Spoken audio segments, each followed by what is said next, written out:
Welcome to the Own It Powercast, the place to be when you get serious about making big changes and accelerating growth in your life and in your relationships. Finally create the life you've always wanted, living life on your own terms. Learn how to take your fear and turn it into powerful choices that will create sustained change. Now your host, Mary Baker. Hey everyone, welcome back to the Own It Powercast, the place to come to get what you need to move yourself forward. Hey, it's Mary Baker and welcome to episode 195. Building confidence means owning your feelings, avoiding manipulation, gaslighting, and blaming. Well, welcome back to our month, which has been all about one of my favorite topics, and I think one of the big keys to self-confidence, and that is taking personal responsibility. Last week, we talked all about that in general and how it relates to self-confidence. Well, this week, we get serious about a very important part of taking responsibility, and that is owning your feelings and taking responsibility for honoring them and not leaking them out on others. So that's going to be a big part of our focus.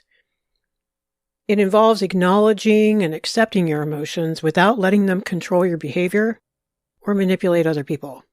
So in this episode, we're going to explore the importance of emotional ownership, both in our relationships and in our communication. We'll discuss the negative consequences of leaking feelings, manipulating, gaslighting, blaming, and generally acting out, and how these behaviors can really harm our relationships and our well-being. So let's break down some of these things. And when you listen today, my hope is that you do two things. One, you, of course, look at your own behavior with compassion and understanding, but honesty. Do you fall into the traps of doing some of these things? But also, who is around you? Because if you have this stuff happening to you in communication, it's going to have great impacts on your self-esteem and your well-being in general. Okay. So leaking feelings, what do I mean by that? Well, when we're not taking responsibility for being aware of what's going on for us emotionally on the inside, which means owning our feelings and validating them, well, guess what? We have no recourse then but to leak them out sideways on others indirectly, which, of course, is very unhealthy and I think can create an emotionally unsafe situation. And ironically, here's the thing, it usually just makes everything worse. When we leak things out indirectly, passive-aggressively, focusing on others instead of ourselves, we don't feel heard. We're not going to get validated, and we're certainly not going to feel connected to other people. And those are the things that we need to heal. Because what's really going on underneath is never communicated in a vulnerable way, so how can we? Or how can they even hear us? You know, it's rather binary, and I'm not binary on a lot of stuff. But in other words, all of us, and no one is exempt, will leak out our stuff if we don't learn how to express our feelings in healthy, constructive ways. Okay, so what are some examples of leaking? Well, leaking out our feelings means expressing our emotions in a way that is uncontrolled, often very impulsive, reactive, and a lot of times inappropriate. Here are some examples of leaking it out sideways. The first one is reacting with anger. You know, when we feel angry, we can leak out by lashing out at other people. We can yell, use aggressive language or behavior. This can be very intimidating and hurtful and toxic to others. And you know it's only going to escalate and possibly damage your relationship. Because people can't trust how you're going to respond to something. And it is considered abusive to be reactive like that.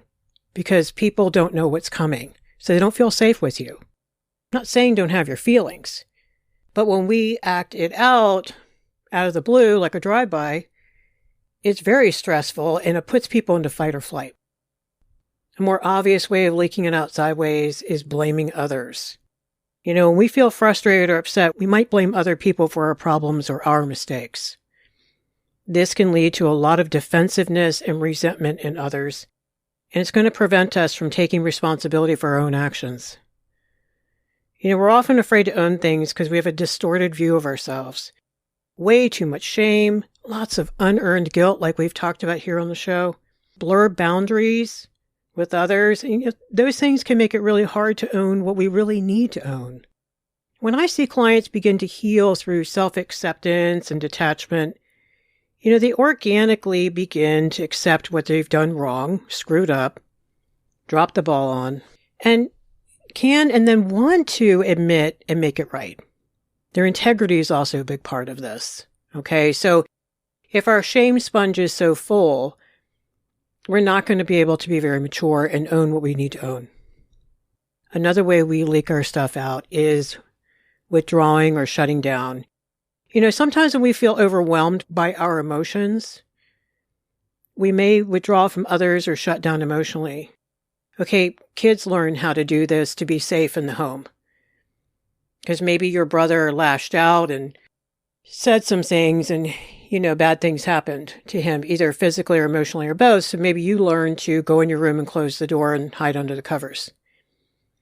Well, then you never learned how to take care of yourself in a healthy way in relationships when you're upset.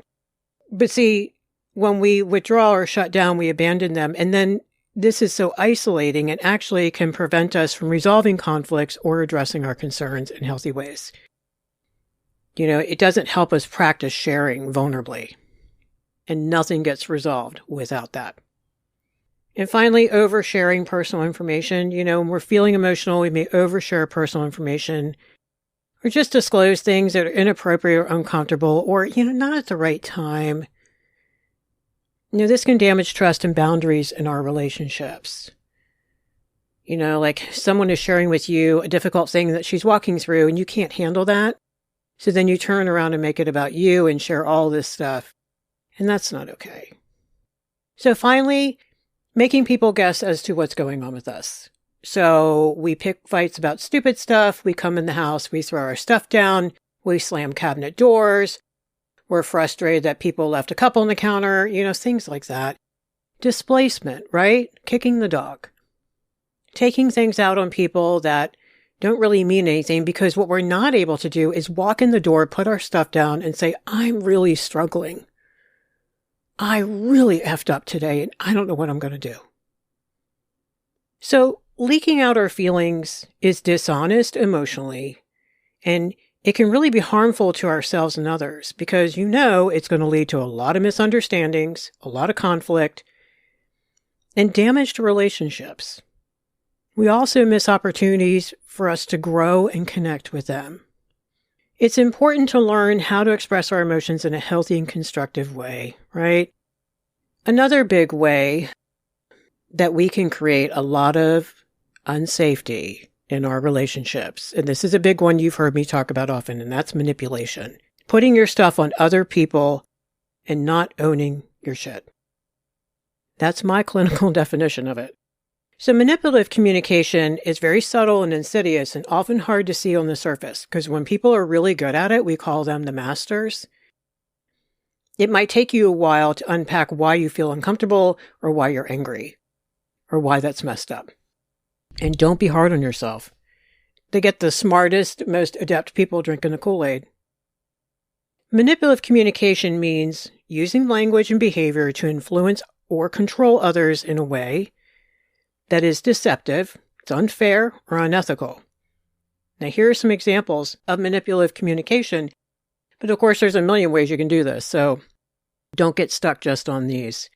The first one is guilt tripping. Using guilt to make someone do something they don't want to do or make them feel bad about themselves. And I would include, this often happens when you've set a boundary and they don't like your boundaries. So here it comes, right? You're going to pay for it. For example, someone says, I can't believe you're going out with your friends again. I thought we were going to spend time together. I guess you don't care about me. That's really horrible. So then it makes you question yourself. It makes you feel horrible for wanting to go out with your friends. And there's nothing wrong with wanting to do that. It has nothing to do about how much you care about them or not. Telling you you're selfish, you're unreasonable, you don't think of other people. This will happen mostly to people who care too much and give too much. So that is a really low blow, and it really catches them off guard. Very upsetting. The next one is a big one, and I think it's one we're talking about a lot in the community, which I think is wonderful finally, and that is gaslighting. Gaslighting, making someone question their own reality, their memory, or their perception of events. It's really just crazy making a mind effery. Things like saying, you're crazy. We never have the right to tell someone that, because this statement is used to make you feel like your thoughts or feelings are irrational or invalid, and that is never, ever, ever okay. Even if you are being a little paranoid and over the top, you're the only one who gets to decide that tomorrow. That never happened is another famous one. This is used to deny your memory of events or to make you doubt your own recollection. That's to catch you off guard. It's just a diversion tactic. Gaslighting is all about playing a game. There's nothing productive or vulnerable about it. You're just being too sensitive. Boy, how many times have people heard that? This is used to minimize your emotions and make you feel like you're overreacting. So it's a diversion tactic to make you focus on, maybe I am overreacting, rather than focusing on the nasty thing that they said or did. Or maybe their irresponsibility, or their selfishness, or their unwillingness to partner, or basically be a grown-up. You're imagining things. Again, trying to make you feel like your perceptions are flawed or that you're imagining things that aren't real. Now remember, our subconscious adapts to what it sees and hears and experiences. And if you spend a lot of time with this person and don't get the, what I call, exposure to contrast, aka the truth, you might start believing this, especially early in a relationship. I never said that. This is used to deny something that they said or to make you doubt your own memory of a conversation. So, in other words, they don't own anything. They're just Tefloning. You're the one who's always causing problems. Now, I want to bring something in here. This is a projection and usually a distortion. And it's used to make you feel like you're the source of the problem and to shift blame away from them. Appropriate blame. So that's assuming you're calling them out on something that they did that was wrong or hurtful or selfish or irresponsible. And you did it in a healthy way and say, hey, look, I can't do this anymore. I need you to stop blowing money. I need you to parent with me. I need you to do all these things. And so what they do is they project that stuff onto you. And that's another way of gaslighting someone, because they say awful things about you that they're actually doing. So imagine how even more crazy making that can feel. You're just being paranoid. Oh, there's a big one. You're controlling, you're paranoid, you're this, you're that. This is to make you feel like maybe you're too suspicious or distrustful, and maybe that's not okay, or maybe you are trying to control things. Well, let me tell you, if you're in a relationship with an irresponsible adult, you're going to start feeling controlling, and you're probably going to come across like that, because you're the only one taking responsibility for things getting done. So overall, gaslighting is very harmful. Okay, and it can have serious psychological and emotional consequences to the victim because of the crazy making that it does and what it does to people's anxiety. It sets up trauma responses. I could go on. That's what betrayal in relationships does too. I personally think it's very similar because I've worked with a lot of people around infidelity and other betrayals, and it makes them not trust themselves. That is the biggest wound from that. And that takes a long time to heal. So saying things to you like, I never said that, you're crazy, you just want to be selfish, you don't care about me. If you weren't so controlling, we wouldn't have an issue. We have plenty of money. That's not happening. And then they also can threaten you and to use fear of intimidation to get what they want. Because they're threatening you. You're so damn selfish. It's all about you. You don't care about me. I thought you loved me. I thought you wanted to help me. And all this stuff is giving you an ultimatum. If you don't back down and cave and give in and not set the boundary or retract the boundary and go back to status quo where they can do whatever the hell they want, or you're this awful person. So another way that we do this is by blaming and blurring boundaries and making someone feel responsible for your emotions or actions, right? Because of you, we've talked about that before, the lack of detachment. Things like, if you hadn't done that, I wouldn't be so upset right now. Or I can't take care of me because of all your mess. Okay, so blurring the boundaries. Stonewalling is another big one too. The silent treatment is rather abusive because refusing to engage in communication is a form of control. However, unless you tell them, look, I need some time, or I won't talk to you until you can talk nicely to me, that's different. Those are boundaries. I'm talking about the passive aggressive, won't answer you, won't talk to you, won't tell you what their boundary is in terms of, yeah, I do need to go over here and get some space.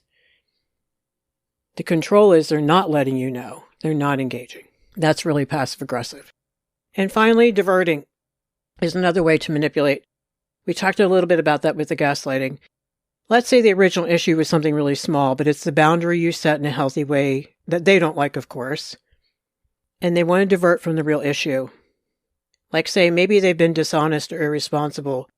Well, guess what? They're going to keep diverting back to, they're going to keep circling back in the argument to the damn dishes they left on the counter instead of the real issue that you keep telling them that you need them to be a partner, that you need them to clean up after themselves.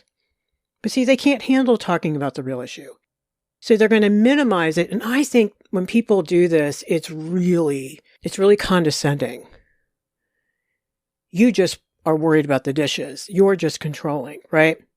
It's nasty when they do that because they don't want to talk about the real issue because they don't want to own anything. They can't face it. So they make you go round and round about the dishes. Does that make sense? So overall, manipulative communication is very harmful to our relationships, and I think it undermines trust, respect, and it lacks any empathy. So as you listen to all this, hopefully you're recognizing some really unhealthy things that maybe you are experiencing, have experienced, or maybe resorted to when you couldn't communicate in healthier ways. Okay, and I just want to reiterate how harmful this stuff can be. As a counselor for many years and as a coach, I can tell you nothing does more damage than this stuff. And it's very toxic and it really should not be tolerated ever. You know, someone has a meltdown every once in a while, but as long as they walk back in the room, A, own what they did, and B, go get help to change that, then that's okay. We're not perfect. Ownership is key. But here's the problem. 9 times out of 10, and I know I sound jaded, people who do this behavior are in such denial of their behavior. Ooh, prognosis is not great that they're going to look at this. Unless a 2x4 happens to hit them upside the head, now they have to. Yes, some people can look at this, but they have to really hit a bottom oftentimes, has been my witness, before they're really willing to look in the mirror and look at that shame core that's driving all of this behavior. All right. So let's talk about what it looks like to own your feelings and tap into the power, I think, of emotional ownership. Because when we own our feelings, we own the other half of ourselves. You know, when you stop and validate your own feelings, I think you don't need, and that's a key word, need, to act out to get others to see that you're hurting or you're angry, you're scared, you need something from them, or all the above.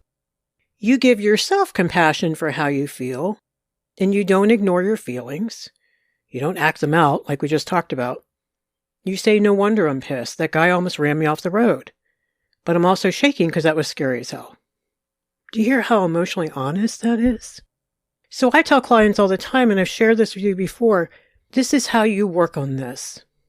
If you've done some of the leaking out and the acting out and the rolling your eyes and slamming your stuff down and being snarky and not being emotionally honest, you need to know how to fix it. All right, so what I tell people is you are not allowed anymore to walk into the room and leak it all out or put it on other people. That's abusive. Keeping someone guessing as to what our mood or our reaction or how we're going to deal with things emotionally or what's going on the inside is abusive. It's not okay. It creates a lot of stress in other people. It puts eggshells on the floor. And they're not going to trust us to be a grown-up. Now, of course, this is outside a tragedy hitting you upside the head.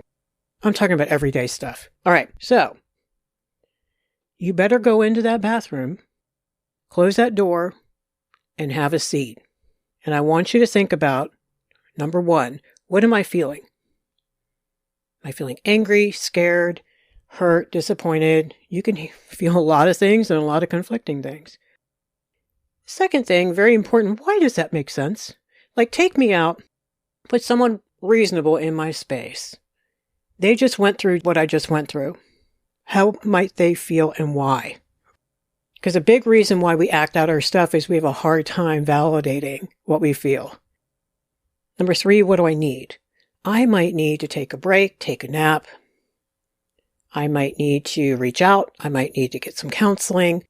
I might need to distract. Just owning what you think you need.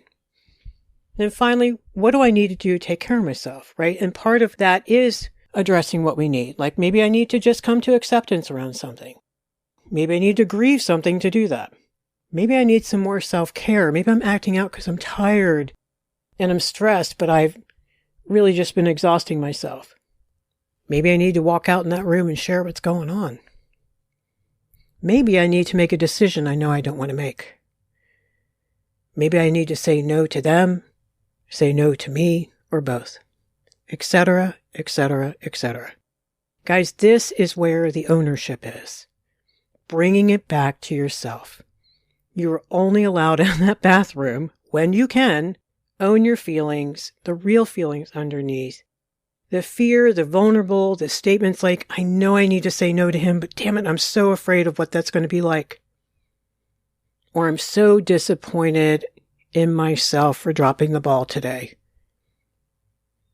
So one, you're going to realize.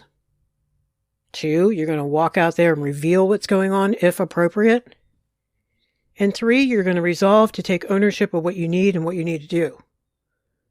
Owning your feelings, I think, means taking responsibility for all of your emotions and expressing them in the most healthy and constructive way you can, with an I statement.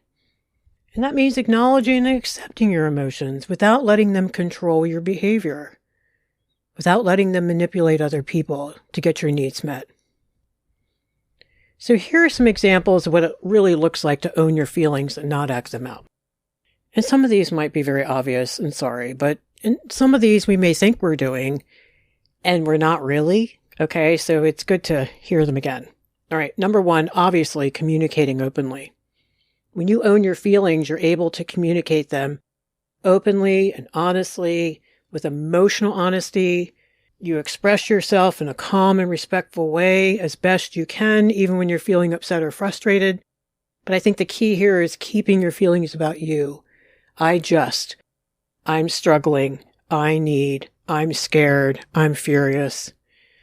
A big thing to do, what a lot of reactive people don't do, because they want to control things, is take a pause. Like instead of immediately reacting to your feelings, go in that bathroom, have a seat, right? Reflect on what you're feeling and why. Practice self-care is a big thing. Take care of yourself emotionally. Do meditation, journaling, connecting, sharing, exercise, getting things done. And finally, seek support. A big thing about courage is knocking on the door and asking for help. That takes big ones. When you're struggling with difficult emotions, don't try to do all this alone. This is why we end up acting out. You need to seek support from other people who can give you a great listening ear and let you figure out your own problems, right? We can't go to others and expect them to solve our problems for us. But they can be there to support us and help us look at ourselves. So overall, taking responsibility means owning your feelings and owning your behavior. It means being in control of your emotions rather than letting them control you. Staying on your side is really good boundaries, and it lets people know more about the authentic you. They feel safer, usually. It gives the other person license to do the same. It helps us feel connected and known, and damn it helps us feel more confident. We can't be confident if we don't own everything about who we are. So today we got into a large part of confidence, and that is taking responsibility for our feelings and not acting out. We explored the importance of emotional ownership in healthy relationships, and especially in our communication. We looked at negative consequences of leaking feelings, manipulating, gaslighting, blaming, and generally acting out, and how these behaviors can really be harmful to our relationships and I think our own well-being. Taking responsibility for our emotions, communicating them as effectively as we can, will build trust in our relationships. And if you've heard me talk, trust is everything. You can't be emotionally immature and feel good about yourself either. You can't trust yourself. Learning to own and honor what you feel is creating a lot of great self-trust. It lowers your anxiety and that of the other person. Not acting out immaturely means you can connect in healthier, more meaningful ways, which I think can help us feel heard, loved, and known, and help us grow. Thank you so much for being here today. I hope you took away some useful things today about healthy versus unhealthy communication. Also, if you heard things today and think that you are often the receiver of gaslighting or other forms of manipulation, please, please, please get support, reach out, and hopefully set some big boundaries for yourself. You don't deserve to live with that because no one does. If you don't already get the newsletter, make sure you sign up at ownitpowercast.com. All right, so pay it forward, keep focusing on you, and I'll see you next time.